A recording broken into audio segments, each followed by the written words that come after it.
Love rules through law. In an intelligent study of the teachings of the science of mind, we come to understand that all is love, and yet all is law. Love rules through law. Love is the divine givingness.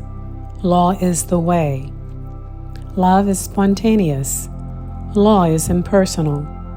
We should study the nature of reality with this in mind, and in this way we shall avoid two grave mistakes: either viewing life as made up only of mechanical laws, or viewing it as made up only of spontaneous actions, irrespective of law and order. As we gain the broader viewpoint, we shall see that life must contain two fundamental characteristics. We shall see that there is an infinite spirit operating through an infinite and immutable law. In this, cosmos and not chaos finds an eternal existence in reality. Love points the way, and law makes the way possible. The scientific method. If we observe any scientific discovery, we shall see that this is the way it works. Some man's mind discovers the law or principle governing the science. This is the way of love, of personal volition, of choice. This is the spontaneous element in the universe. Following this knowledge of the way the principle works, having discovered the operation of the law, the spontaneous element now rests its case on immutable reactions inherent in the law. All science is based upon proven principles. But we should not overlook the significant fact that it is the mind which discovers and makes use of the mechanical law. Is not this mind the spirit in us? We can never completely fathom the infinite mind. We shall always be discovering new lands. Consequently, evolution is an eternal unfoldment of the more yet to be. Since it is the mind which must come first to see, know and understand, and since all future possibility for the race must first find an avenue of outlet through someone's mind, we shall do well to look to the mind for the answer to all our problems. Undoubtedly, we are surrounded by and immersed in a perfect life, a complete, normal, happy, sane, harmonious, and peaceful existence. But only as much of this life as we embody will really become ours to use. As much of this life as we understand and embody will react as immutable law, the reaction of the mechanical to the volitional. The concept is wonderful and fraught with tremendous significance. In it is bound up our hopes and fears, our expectations, and our future and present realizations. Since an understanding of any law must pass first through our conscious mind before we can make use of it, it follows that with all our getting, we should get understanding. Should we wish to know a certain truth, we should state that this truth is already known in mind, and this statement will be true, but the overmind must be accepted into our mind before we can understand it. How then are we to accomplish the desired result? By stating and feeling that our mind knows the truth about the thing we desire to know. In this way, we draw the infinite mind into our mentalities for definite knowledge of some particular good. Contains all knowledge. The universal mind contains all knowledge. It is the potential ultimate of all things. To it, all things are possible.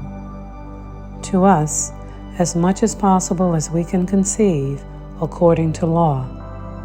Should all the wisdom of the universe be poured over us, we should yet receive only that which we are ready to understand. This is why some draw one type of knowledge and some another, and all from the same source, the source of all knowledge. The scientist discovers the principles of his science. The artist embodies the spirit of his art. The saint draws Christ into his being, all because they have courted the particular presence of some definite concept. Each state of consciousness taps the same source, but has a different receptivity. Each receives what he asks for, according to his ability to embody. The universal is infinite. The possibility of differentiating is limitless. Life always becomes to us the particular thing we need when we believe that it becomes to us that particular thing. The understanding of this is the essence of simplicity. As all numbers proceed from the fundamental unit, as all material forms are but different manifestations of one formless stuff, so all things proceed from that which is neither person, place, nor thing, but is of the essence of all things. Our thought and conscious receptivity differentiate this universal possibility by drawing it through our minds and causing it to flow into particular channels through the conscious receptivity of our different faiths. One state of consciousness will differentiate one kind of a result, another mental state, a different manifestation. Mental work is definite. Mental work is definite. Each state of thought taps the same principle. Each uses the same law, is inspired by the same spirit, but each draws forth a different result. Here is multiplicity proceeding from unity. This is what Emerson meant when he said that unity passes into variety. But someone will ask, can we bring out both good and evil from the one source? Of course not. The first principle is goodness, and only insofar as our thought and action tend toward a constructive program will it eventually succeed. We cannot fight the universe. It refuses to be budged from its course. We can only go with it. But there is ample latitude for personal expression. How then are we to know what is right and what is wrong? We are not going to know, we already do know. Every man knows right from wrong in its broadest sense. It should be considered right to live and to enjoy living. To be well, happy, and to express freedom is to be in accord with divine law and wisdom. Here is latitude enough for the most expectant and the most enthusiastic. The principle restated. Let us restate our principle. We are surrounded by an infinite possibility. It is goodness, life, law, and reason. In expressing itself through us, it becomes more fully conscious of its own being. Therefore, it wishes to express through us. As it passes into our being, it automatically becomes the law of our lives. It can pass into expression through us only as we consciously allow it to do so. Therefore, we should have faith in it and its desires and its ability to do for us all that we shall ever need to have done. Since it must pass through our consciousness to operate for us, we must be conscious that it is doing so. The one who wishes to demonstrate some particular good must become conscious of this particular good if he wishes to experience it. Therefore, he must make his mind receptive to it, and he must do this consciously. There is no hocus pocus in a mental treatment. It is always definite, conscious, concrete, and explicit. We are dealing with intelligence and should deal with it intelligently. There is no occult trick in giving scientific treatments. It is just the reverse. Simplicity should mark our every effort, and positivity should accompany all statements that we make into the law of good. The secret already known. A treatment is a statement in the law embodying the concrete idea of our desires and accompanied by an unqualified faith that the law works for us as we work with it. Let us waste no further time looking for the secret of success or the key to happiness. Already the door is open, and whosoever will may enter. Undoubtedly, each of us is now demonstrating his concept of life, but trained thought is far more powerful than untrained, and the one who gives conscious power to his thought should be more careful what he thinks than the one who does not. The more power one gives to his thought, the more completely he believes that his thought has power, the more power will it have. Treatment active, not passive. A treatment is an active thing. When one gives a treatment, he is not sitting around hoping that something may happen. He is definitely, constructively, actively stating, sensing, knowing some specific good. This is in accord with the principle which we seek to demonstrate. If we give treatments without a definite motive in mind, the most we can accomplish will be to promote a salutary atmosphere. A passive meditation will never produce an active demonstration, any more than an artist can paint a picture by sitting down with his paints, but never using them. The mind must conceive before the creative energy can produce. We must supply the avenue through which it can work. It is ready and willing. It is its nature to spring into being through our thought and action. In an iron foundry, the pig iron is thrown into a great furnace and melted. That which was solid becomes liquid and is then poured into molds, which are fashioned in different shapes. The iron itself neither knows nor cares what particular form it takes. It is formless, ready to take any form supplied. If we did not place it in the proper molds, the liquid would assume no particular form.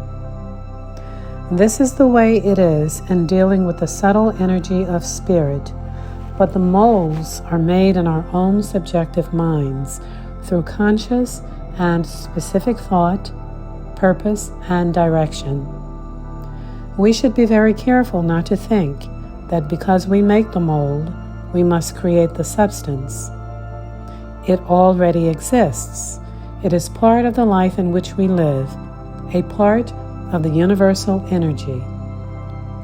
Definite molds or concepts decide the shape which is to be created from the general liquid. This should prove to us that there is a specific technique and mental treatment which we should not overlook.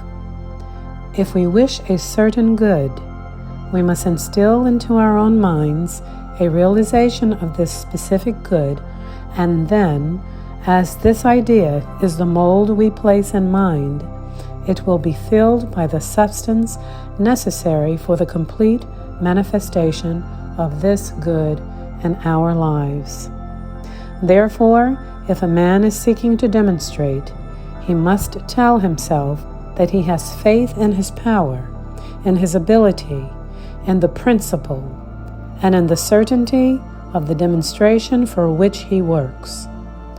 Faith, being a mental attitude, is according to law, and even though one doubts, he can overcome his doubts and create the desired faith definitely. If this were not so, only those who by nature have faith in God could ever hope to understand the principle of the science of mind and spirit, which is subject to certain, definite, immutable, and impersonal laws. However, even though faith is a necessary attitude, it is something that can always be established by explaining the theory and proving the principle. No mystery in truth. Faith in a certain specific statement has power consciously to oppose, neutralize, erase, and obliterate the opposite mental attitude. It is because of this fact that this study is a science that can definitely be used, and we must accept it as such. The mystery with which most people surround the search for truth relative to this principle is not read out of it, but is read into it. It stands to reason that if thought and faith, prayer, hope and appreciation are anything at all, they are definite. And if they are definite, they must be specific. If they are specific, then they unquestionably must accomplish their desire. Hope, a subtle illusion. Many people correctly begin their treatment in this manner. I know that the principle of intelligence within me will direct me, etc. Then they complete it with the thought, well, I certainly hope it does. This is entirely forgetting any definite statement and is simply wondering if possibly some good will come along. This is not a correct treatment and is not the scientific use of this principle. Hope is good. It is better than despair, but it is a subtle illusion and is an unconscious compromise and has no part in an effective mental treatment. We should say to doubt, where did you come from? Who is your father? Etc. You have no place in my mind. Get out. I know that the faith within me now neutralizes all doubt. This is the scientific use of a mental statement. There must be no compromise with the consciousness. We have discovered what the principle is and how it works, and now this is what it does. Specifically turn to that thought which tells us we do not know how to use it, and repudiate the falsehood. The principle that we have to demonstrate is perfect, and insofar as we can compel the mind to perceive this perfection, so far it will automatically demonstrate. Experience has proved this to be true. We waste much time in arguing over things that cannot be answered. When we have arrived at the ultimate, that is the ultimate. It is the way the thing works. Therefore, we have a right to say that there is a law involved and that this law executes the word. We discover laws, find out how they work, and then begin to use them. Therefore, this question is answered when we say it is the nature of thought and of the creative energy and the nature of being to be this way. We would say that law is an attribute of God. God did not make law. It coexists with eternal. The infinite law and the infinite intelligence are but two sides of the infinite unity. One balances the other, and they are the great personal and impersonal principles in the universe. Evolution is the outworking of the mechanical, and involution is the inworking of the conscious and the volitional. No limit to thought. When we think, something happens to thought. The field through which thought operates is infinite. There is no reason to doubt it. No matter how it is approached, To thought there can be no limit, so we will say that it is the nature of being to react in this way. Here and now, we are surrounded by and immersed in an infinite good. How much of this infinite good is ours? All of it. And how much of it may we have to use? As much of it as we can embody.